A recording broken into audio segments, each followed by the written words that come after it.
in this area here.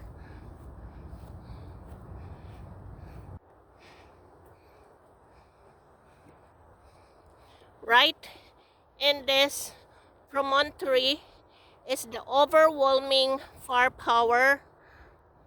The Union siege of Vicksburg was successful because of places like this.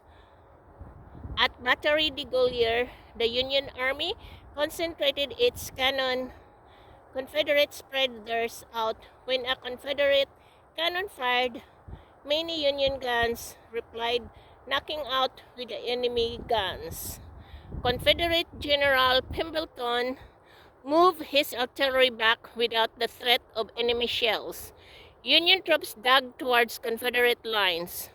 Battery de Gaulier continued to pound Confederate fortifications and troops. After 47 days, weakened Confederates were forced to surrender. Captain Samuel de Gaulier commanded Federals' guns here. A straight shot. This is one of the few spots today with a clear view of the enemy's defenses. During the siege, this was true across the entire battlefield.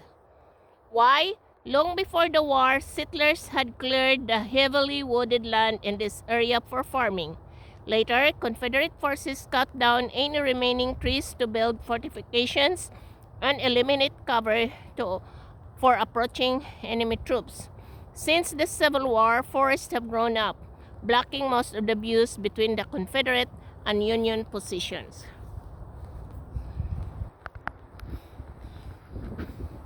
So, on this very promontory, this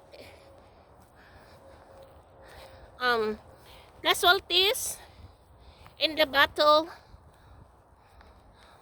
of Fort, I couldn't hardly read, it's too